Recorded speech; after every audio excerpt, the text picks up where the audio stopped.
감사에 민감하라 라는 제목으로 함께 말씀 나누기 원합니다. 올해가 폭염이 계속되어지고 있습니다. 열대야가 계속되어지고 또 장마철 흡덧지근한 날씨에 불쾌지수가 상당히 올라갑니다. 그냥 일하다가도 걷다가도 너무 힘들어서 한숨 쉬기도 하고, 어떤 분들은 짜증내고 쉽게 다투고 또 욕하는 소리들도 듣게 되어집니다.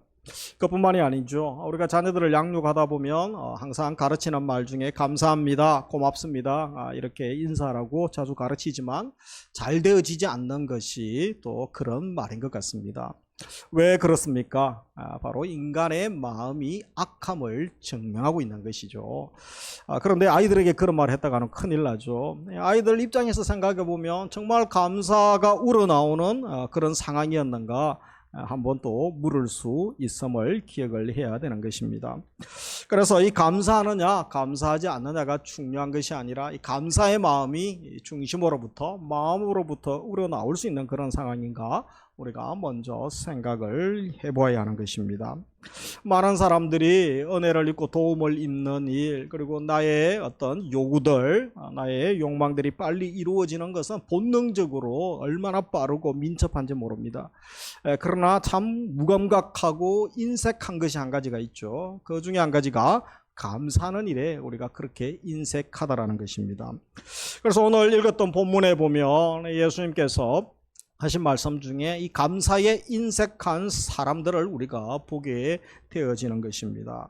본문에 나타난 나병 환자들 10명이었죠. 이들이 한결같은 소망이 무엇입니까? 다 낫기를 원하는 그런 간절한 마음이 있었습니다. 예수께서 어떤 마을에 들어가셨을 때에 10명의 나병 환자가 찾아와서 소리를 지르게 되죠. 그래서 우리 13절 같이 읽습니다. 소리를 높여 이르되 예수 선생님이여 우리를 불쌍히 여기소서 하거늘. 여기에 보면 이제 소리를 질러서 예수를 불렀던 자가 나병 환자였죠. 그 당시 나병 환자는 사회에서 완전히 무시당하고 격리당했던 자들입니다. 심지어 가족과도 같이 살 수 없었습니다. 율법에 근거하면 철저하게 부정한 자로 격리당해야 했던 거죠. 그래서 가족도 떠나고 이웃도 떠나고 또 사회에서 완전히 격리되어져야 됐던 것입니다. 무엇보다 저들은 사람들이 그 당시에 문화에서 인식하기로 신의 저주를 받은 자다. 그래서 아주 고약하고 참 비참하고 불쌍한 사람이 바로 나병 환자로 낙인이 찍혔던 것입니다. 가끔 먹을 것을 구하기 위해서 이 동네에 내려오면 인기척이 나죠. 사람이 있으면 근처 가면 큰일 나게 되죠. 그래서 나는 부정합니다 고함을 지릅니다. 그러면 사람들이 그것을 알고 근처에 가지 않고 부정타지 않는 거죠. 부정타면 또 이 예배 성전에 들어갈 수 없는 것이죠. 그리고 상당 기간 또 규정에 의해서 저들이 정결 또 절차를 밟아야 했던 것입니다. 인간적으로, 종교적으로, 이 사회적으로, 심지어 가족에게까지 무시당하고 멸시당하는 사람, 나병 환자들이라고 할 수 있는 것이죠. 그런데 이들이 육신의 어떤 질병이나 또 사회적인 그런 무시보다 더 무서운 것은 무엇입니까? 소망이 없다는 것입니다. 그 당시는 불치병이죠. 그래서 나을 소망이 없는 거죠. 그리고 또 회복될 소망도 없고 갈수록 조금이라도 좋아지면 다행인데 그럴 상황이 전혀 없는 거죠. 소위 그들에게는 절망이 무거운 짐으로 다가왔던 것입니다. 이 절망은 누구에게나 아주 무서운 것 아니겠습니까? 그렇게 절망하고 어쩔 수 없는 비참한 가운데 살아야 되는 이들에게 한 가닥 소문이 들려지죠. 한 가닥 희망. 그것은 예수님이 기적을 행하시는 분인데 어떤 기적을 행하시느냐 하면 우리 같은 나병 환자도 고치실 수 있는 분이라는 소문이 들려옵니다. 그때 우리도 나음을 입을 수 있을까라는 소망이 생기게 된 것이죠. 그 근거는 누가복음 5장에 보면 이미 예수님이 나병 환자 한 명을 고쳤던 사건이 기록이 되어져 있습니다. 그래서 그 소문이 이들에게도 들려지게 된 것이죠. 그래서 이들이 예수님 근처까지 소문을 듣고 찾아오게 되죠. 소리를 지르게 되죠. 13절에 소리를 높여 이르되 그렇게 말하고 있죠. 가까이 가는 것은 법으로 율법으로 금하고 있는 거죠. 그래서 잘못했다가 이들이 돌세례를 받을 수도 있습니다. 현장에서 돌에 맞아 죽을 수도 있는 것이죠. 그래서 이들이 할 수 있는 것은 적당한 거리를 유지하고 멀리서 소리를 지르는 거죠. 고함치는 거. 이것은 이들이 할 수 있었던 것입니다. 예수 선생이여 우리를 긍휼히 여기소서. 이 부끄러움을 무릅쓰고 또 사람들의 어떤 반응에 아랑곳하지 않죠. 오직 이들은 일심으로 큰 소리로 외쳤던 것입니다. 우리 예수님께서 이 나병 환자들의 호소를 외면하지 않으시고 고쳐주기로 작정하시죠. 그래서 14절에 보시면 보시고 이르시되 같이 읽습니다. 가서 제사장들에게 너희 몸을 보이라 하셨더니 그들이 가다가 깨끗함을 받은지라. 받은지라. 이 예전에 예수님이 환자들을 고치실 때는 뭐 손으로 이렇게 안수하시기도 하고 무언가를 바르기도 하셨죠. 또 말씀을 이렇게 전하시고 또 믿음을 확인하신 후에 치유의 일들을 이루시기도 하셨습니다. 그러나 오늘 본문에 보면 특이하게 오늘은 또 하시죠. 그래서 손을 대어 뭐 치료하는 과정도 없습니다. 뭐 특별히 또 진하게 기도해 주는 과정도 없습니다. 고작 하신 말씀이 뭡니까? 제사장들에게 너희 몸을 보이라. 이게 참 쉽지 않습니다. 10명의 나병 환자가 예수님이 어떤 액션도 취하지 않고 제사장에게 가라 무시해버리면 아무 일이 일어나지 않는 거죠. 그러나 예수님의 말씀을 이들이 듣고 제사장에게 갑니다. 본문의 14절에 보면 그들이 가다가 깨끗함을 받은지라. 작은 순종이지만 순종하는 가운데 또 하나님께서 고쳐주시는 것을 보게 되어집니다. 아무 손도 대지 않았죠. 약을 먹여주지도 기도해 주지도 않았지만 제사장에게 가는 도중에 이들이 치유를 받았던 것입니다. 이들의 치유는 평생 소망하고 갈망하는 것 아니겠습니까? 그래서 일생일대의 대변화가 일어납니다. 그 변화가 무엇입니까? 완전히 반전되고 역전되는 상황이죠. 이제는 가족과 함께 살 수 있습니다. 친구를 만날 수 있습니다. 성전에 가서 이들이 예배도 드릴 수 있게 된 것입니다. 모든 것이 지금과 반대 상황이 연출되어지는 거죠. 그런데 그 문제가 무엇입니까? 10명 중에 예수님께 찾아와서 감사를 표현한 사람은 고작 한 명밖에 없었다는 것이죠. 15절에 보면 그 중에 한 사람이 자기가 나은 것을 보고 큰 소리로 같이 읽습니다. 하나님께 영광을 돌리며 돌아와 16절 예수의 발 아래 엎드려 감사하니 그는 사마리아 사람이라. 그래서 우리가 15절 16절을 유심히 볼 필요가 있죠. 이 나병 환자들처럼 누구나 위기를 경험합니다. 이 절체절명의 상황을 경험하기도 하죠. 어떤 분들은 건강의 문제, 어떤 분들은 사업이 망하고 또 실적의 또 미래 자녀들의 문제, 관계의 문제, 개인뿐 아니라 직장, 또 지역, 나라가 또 망할 위기 가운데 처하기도 합니다. 그때 우리가 살려달라고 부르짖는 것 너무나 당연한 것이고 또 중요하게 우선적으로 행해야 되는 것이죠. 어떻게 해서든 살아보겠다는 상황에서 누군가 문제를 해결해 줄 수 있다면 당장 그에게 달려가서 우리가 도움을 구해야 되는 것입니다. 사람들은 나의 욕구가 채워지고 또 나의 어떤 필요에 대해서는 아주 본능적이리만큼 빠르고 아주 민첩한 것을 봅니다. 그리고 최선을 다합니다. 자기의 문제가 해결되기 위해서는. 그런데 예수님께서 하반부에서 말씀하고 있는 것은 무엇입니까? 우리가 이렇게 우리의 관계된 일과 문제 해결에 있어서는 이렇게 민감하고 빠르게 반응하는데 너무 인색한 것이 있다는 것이죠. 그것이 바로 감사를 표현하는 데는 결코 그렇지 않음을 보게 됩니다. 그것이 모든 사람의 문제이기도 하고 한죄로 10명의 나병 환자의 예를 들고 있는 것입니다.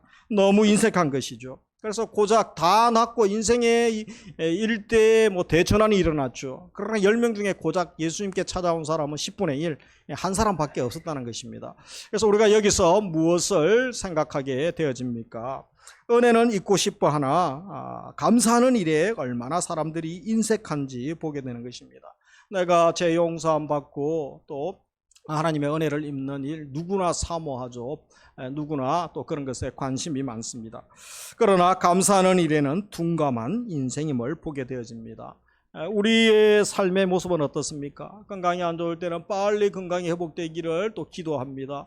그리고 사업이 안 되거나 또 여러 가지 회사에서 일터에서 어려움들이 생기며 그 문제가 해결되고 관계가 해결되기를 그렇게 기도합니다. 문제가 해결됐을 때 어떤 생각을 가집니까? 나을 때가 돼서 나았지, 내가 의사를 잘 만나서 내가 또 노력을 많이 해서 약도 잘 먹고 운동도 많이 해서 나았지, 어떤 분들은 내가 능력이 있어서 그 위기를 잘 돌파했지, 이런 말들을 하게 된다는 것입니다. 인간이 타락한 본능을 우리가 보게 되는 거죠. 그래서 욕망에는 본능적으로 빨리 반응합니다. 그러나 감사하고 하나님의 은혜였습니다, 이런 고백은 좀처럼 하지 않고 얼마나 인색한 죄인들의 모습을 보게 되는 거죠. 불평, 짜증, 걱정, 근심, 염려하는 일, 훈련해 주지 않아도 자동적으로 너무 잘 알고 너무 잘 따라하는 모습을 보게 됩니다. 그런데 이 감사하고 감격하고 또 은혜에 대한 고백, 이것은 아무리 가르쳐도 잘 되지 않습니다. 그래서 우리 교회도 제자훈련 하지 않습니까? 제자훈련 양육반, 이제 맛보기죠. 새가족반 양육반 1년 애가 안 되니까 제자훈련 또 1년 더 하죠. 그것도 안 되니까 사역훈련까지 3년을 합니다. 그래도 잘 안 됩니다. 그래도 평생 순장반, 평생 또 제자훈련 합니다. 우리가 얼마나 고약한 죄인인지 늘 훈련을 통하여 말씀 앞에 서면서 늘 우리가 발견하게 되는 것이죠. 그래서 우리는 어떻습니까? 정말 감사하고 있습니까? 어려울 때는 주님을 찾으면서 문제가 해결되고 나면 주님을 잊어버리고 또 하나님의 사랑과 은혜를 망각하고 있지는 않습니까? 불평, 불만, 걱정, 근심, 염려하는 데는 재빠르면서 하나님의 은혜에 감사하고 찬양하고 예배드리는 데 있어서는 얼마나 인색한지 모릅니다. 그래서 오늘 우리 2부 예배 들으시는 분들, 또 우리가 맥주 감사주의를 드리면서 지난 6개월을 돌아볼 때에 우리의 본성이죠, 불평하고 원망하고 나의 욕심에 우리가 민감했다면 이제 그런 것에는 둔감한 자가 되기를 원하고 오히려 감사하고 예배하고 거룩을 향하여는 민감해지는 하나님의 사람의 복을 주시기를 주의 이름으로 축복합니다. 그러면서 두 번째, 이방인이 감사하는 것을 보게 되죠. 10명의 병 나은 사람 중에 찾아와서 감사를 고백했던 사람 한 사람밖에 없었죠. 우리 주님께서 대답하시죠. 17절에 예수께서 대답하여 이르시되 10사람이 다 깨끗함을 받지 아니하였느냐? 그 9은 어디 있느냐?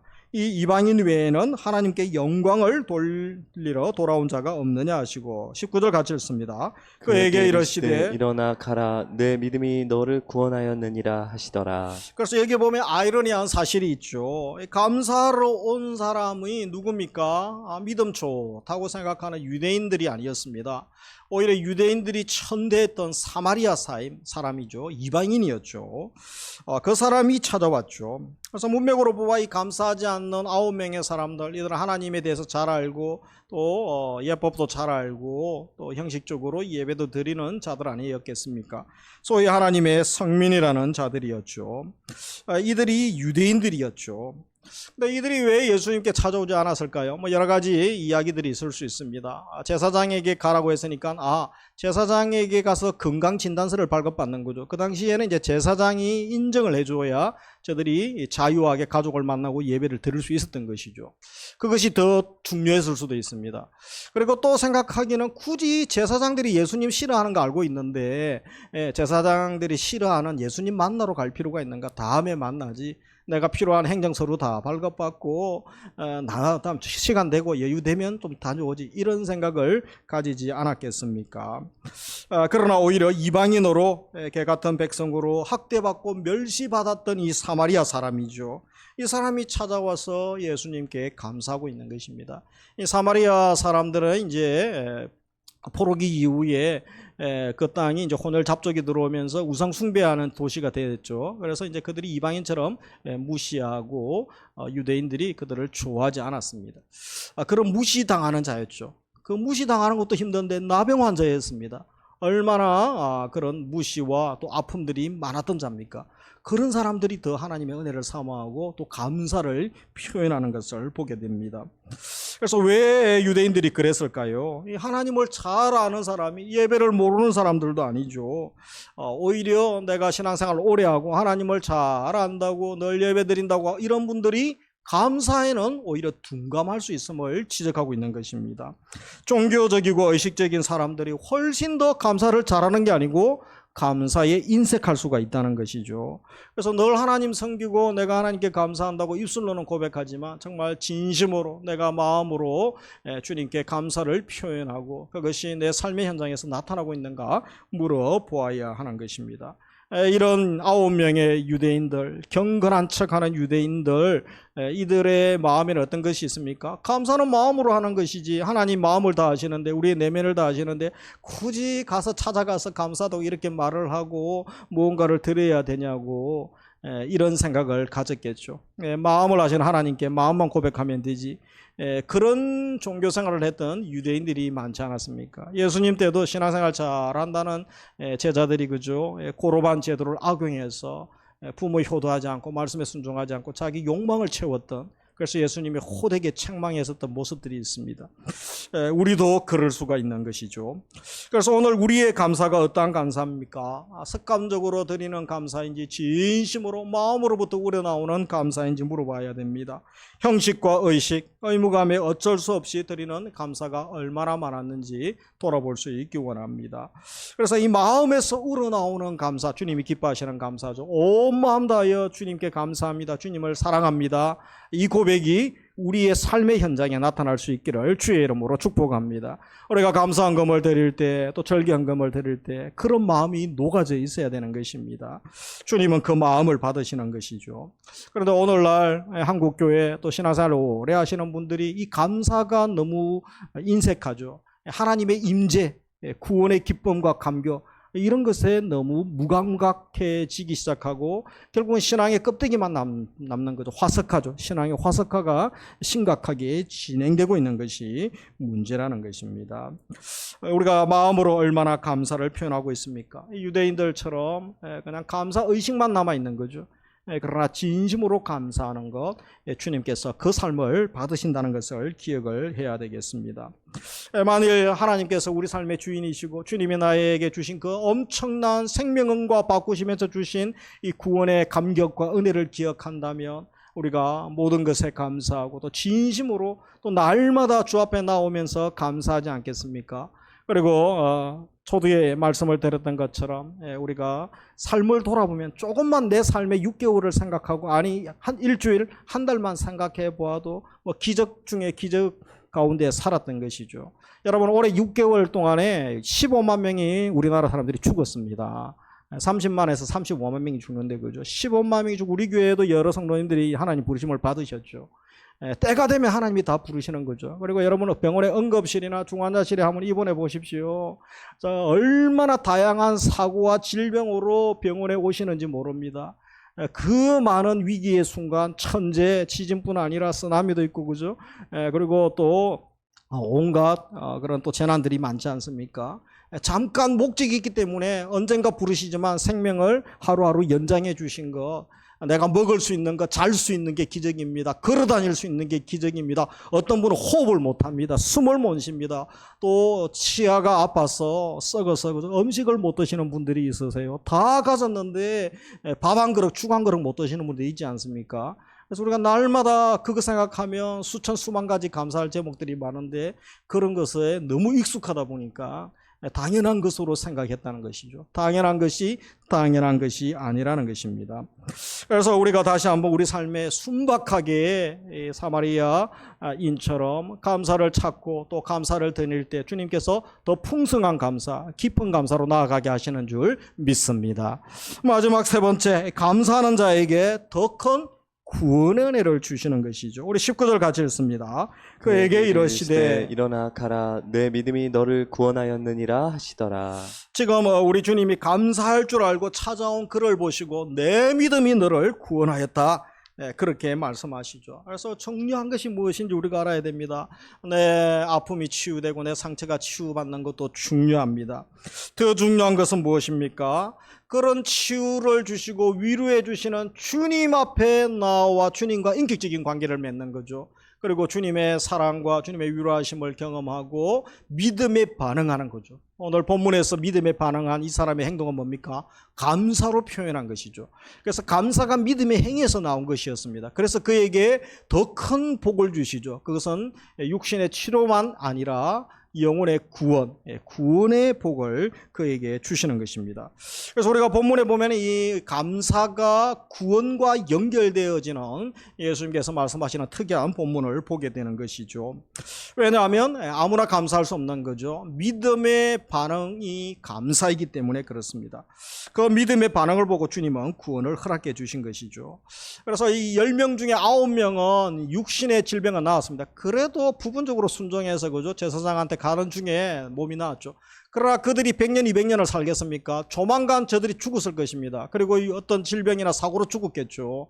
그런데 그들은 이 땅에서 잠깐 몸에 치유는 경험했지만 영혼의 치유는 경험하지 못했던 것이죠. 저들이 영혼이 살지는 못했던 것입니다. 그러나 한 명의 사마리아인, 그는 나병만 나은 것이 아니라 더 중요한 그의 영혼이 치유받은 거죠. 그가 영혼의 하나님 자녀가 되어서 제사 안 받고 하나님과 함께 영생 복락을 누리는 영광으로 들어가게 되는 것입니다. 그래서 이 구원의 은혜가 이 사마리아인에게 임했죠. 내 믿음이 너를 구원하였느니라 19절에 분명히 말씀하는 것입니다. 그래서 여러분, 구원은 기적을 경험하고 불가능한 상황에 어떤 그런 놀라운 이적들이 일어난다고 구원이 임하는 것이 아닙니다. 그것과 구원은 별개일 수가 있는 것입니다. 구원은 어떠한 자에게 주어집니까? 은혜로 주시는 하나님의 그 은혜를 알고 주님 앞에 나아가서 인격적인 반응을 하는 거죠. 그리고 그 믿음의 반응을 하면서 감사를 표현하는 그런 자에게 하나님의 구원이 임하는 것입니다.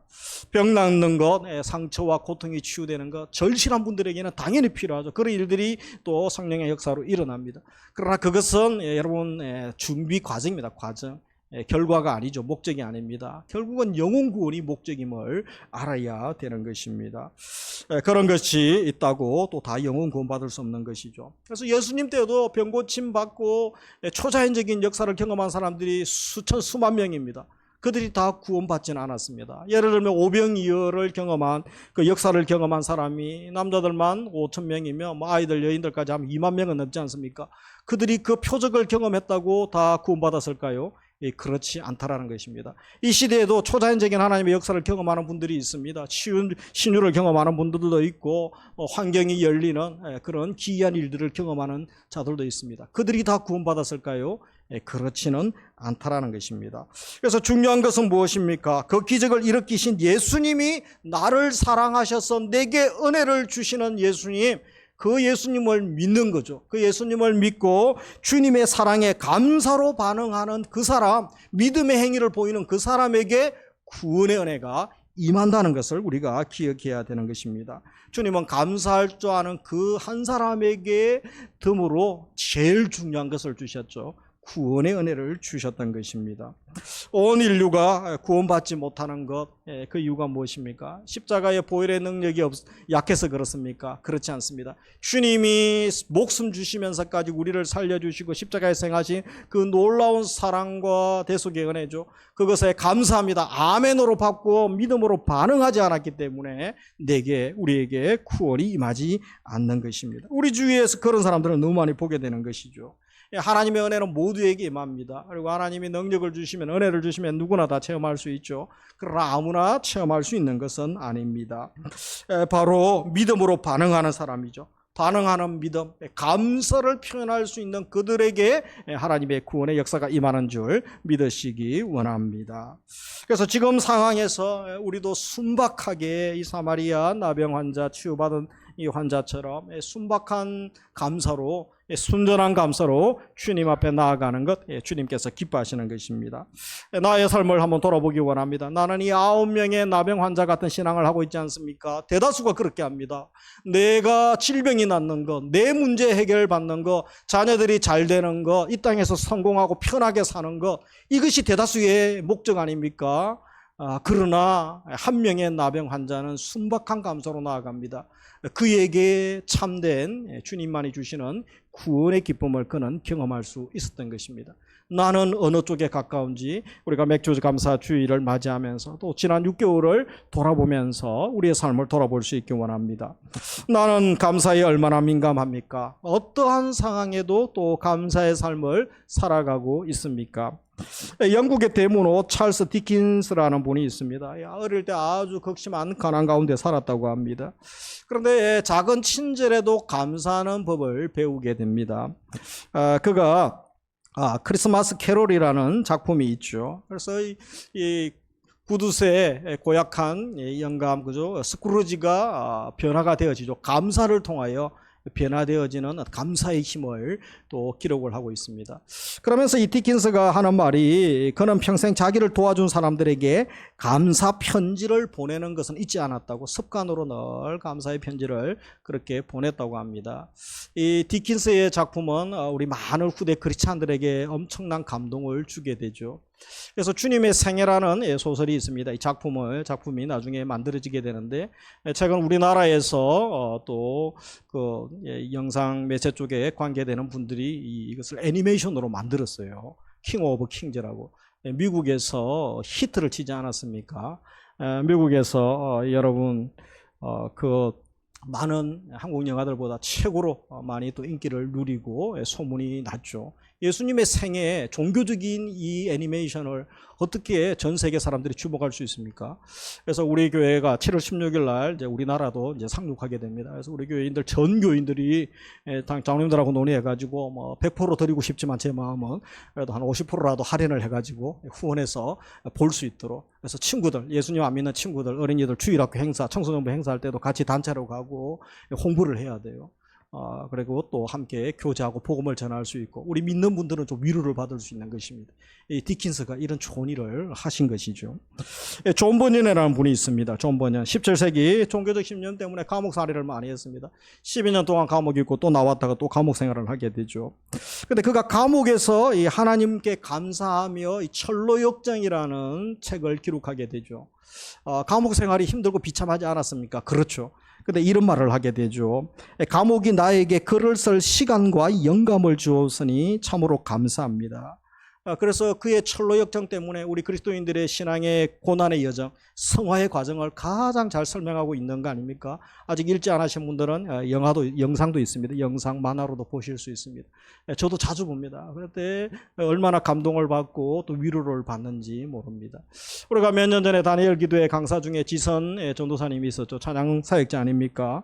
어린 시절 가정폭력으로 산산조각이 난 불우했던 가정사를 이야기합니다. 아들을 낳았는데 아들이 그냥 전기 감점사가 일어난 거죠. 그래서 죽을 고생하면서 그렇게 또 치료하고 다녔죠.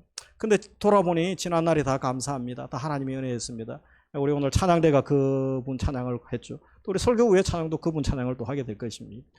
각자의 삶에 남들이 보기에는 저주고 비참한 삶일 수 있습니다. 예수 믿는 사람에게 저런 일이 일어날 수 있는가? 그럴 수 있습니다. 그런데 그것을 우리가 감사할 제목을 찾고 감사를 선택하면 그 가운데 천국을 경험하고 하나님의 만져주심과 평화를 경험하고 세임을 얻을 수 있는 줄 믿으시기 원합니다. 말씀을 맺습니다. 하나님 백성의 표지가 뭡니까? 감사하는 삶이라고 할 수 있습니다. 우리가 영적으로 나병 환자죠. 영적으로 죄의 병에 걸려서 아무도 나을 수 없고 벗어날 수 없습니다. 예수님께서 나를 위하여 십자가에서 죽으시고 부활하심으로 죄값을 지불하심으로 우리가 나음을 입고 구원의 감격과 기쁨을 누리게 된 자들입니다. 그래서 우리가 이 큰 구원의 감격을 얻은 우리가 어떻게 감사해야 되겠습니까? 첫째로 본능적인 욕구와 부정적인 불평, 불만 이런 것들은 다 성령의 능력으로 통제하여서 이제 이런 것들에 둔감한 자로 살 수 있기를 원합니다. 두 번째, 형식적인 감사에서 벗어나서 우리가 사마리아 인처럼 순전한 감사, 순박한 감사를 드리기를 원합니다. 마지막으로 감사는 구원받은 백성의 표지죠. 성도의 본능이 감사가 될 수 있는 것입니다. 그래서 이제부터 우리 남은 6개월 또 올해도 바로 불평 이런 것에 민감하고 욕망에 민감한 자가 아니라 감사에 민감하고 불평과 원망, 욕망 이런 것들에는 둔감한 자로 살아가시기를, 감사가 일상의 감사가 되고 또 범사의 감사가 되고 항상 감사가 될 때 더 깊은 감사를 경험하게 하시고, 또 이 나병 환자에게 구원의 기쁨을 주었던 것처럼 우리에도 구원의 기쁨과 감격, 하나님이 또 새롭게 부어주시는 놀라운 사랑과 은혜를 경험할 수 있기를 주의 이름으로 축복합니다. 우리 함께 찬양하며 나아가도록 하겠습니다. 우리